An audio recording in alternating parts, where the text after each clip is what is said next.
அவன் நன்றாக படிக்கிற காலத்தில் படிக்கிறானோ அவன் தன்னுடைய தலையெழுத்தையை மாற்றுகிறான், அந்த தலைமுறையினுடைய தலையெழுத்தையும் மாற்றுகிறான். மறந்துடாதீங்க.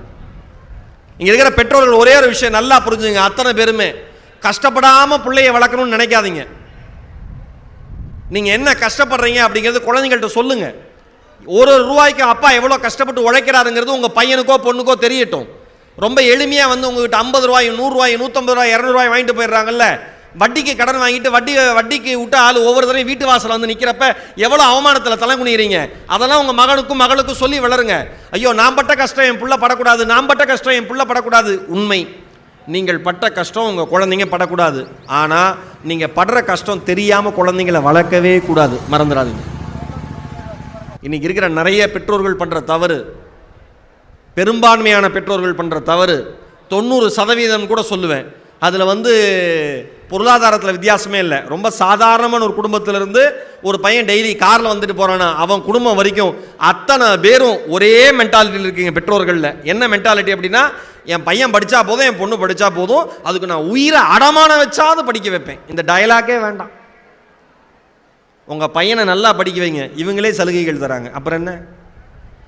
படிக்க வைக்கணும், கஷ்டத்தை சொல்லணும், புரிய வைக்கணும், வாழ்க்கைனா என்னன்னு உணர வைக்கணும்.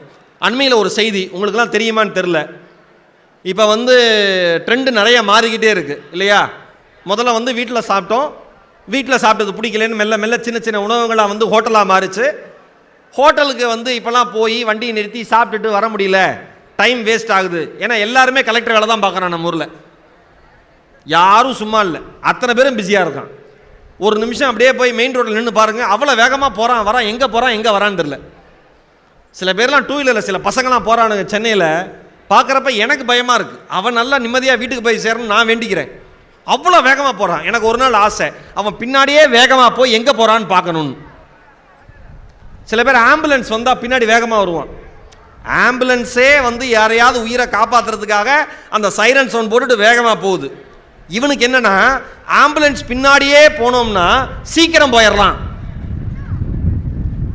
ஆம்புலன்ஸ்குள்ள இருக்கிறவன் என்ன நினைக்கிறான், உள்ள இருக்கிறவன் சீக்கிரம் போயிடக்கூடாதுன்னு தான் அவனே சீக்கிரமா போறான். பின்னாடி வரவன் என்ன நினைக்கிறான், சீக்கிரம் போயிடணும்னு சீக்கிரமா போறான். என்ன நம்ம பசங்கள்லாம் எதுல வேகமா இருக்கணும்? ஒன்று நான் இங்க இருக்கிற பெற்றோர்களுக்கு சொல்றேன், எனக்கு வந்து அந்த பைக் வாங்கி கொடு, இந்த பைக் வாங்கி கொடு, என் ஃப்ரெண்ட் அந்த பைக் வச்சிருக்கான் எனக்கு மாற்றி கொடு, எனக்கு என்ன பண்ணுவே தெரியாது, நான் பைக் வாங்கி கொடுத்தாதான் காலேஜ் போவேன்னு சொன்னா நீங்க உங்க பையனை காலேஜ் அனுப்பணும்னு அவசியமே இல்லை. முதல்ல இங்க இருக்கிற பெற்றோர்கள் புரிஞ்சுங்க. படிச்சாதான் காலேஜ் போக முடியும், பைக்கில் எல்லாம் காலேஜே போக முடியாது, பாஸ் பண்ண முடியாது, டிகிரி தர மாட்டாங்க. அப்படி ஏதாவது இருக்கா சார்? இந்த பைக் வச்சிருந்தா அட்டானமஸ் வேற ஆயிடுச்சு நம்ம காலேஜ் இருக்காங்க சரமணையா, இந்த பைக் வச்சிருந்தா நீ வந்து இனிமேல் அட்டானமஸ்பா நீ பாஸ் பண்ணிடலாம். அப்படி எதுவும் இல்லையே, படிச்சாதானே பாஸ் பண்ண முடியும். ஆனால் பெற்றோர்கள்லாம் இதில் வேற பைக்கை வாங்கி கொடுத்துட்டு அந்த அம்மா 10 வீட்டில் பெருமை வேற. என் பையன் பைக்கு கேட்டான், தாலி அடகு வச்சு வாங்கி கொடுத்துட்டேன். ஒரே பையன்ல மூஞ்சி சுண்டி போகுதுமா, நல்லா இருக்கட்டும், நமக்கு என்ன பார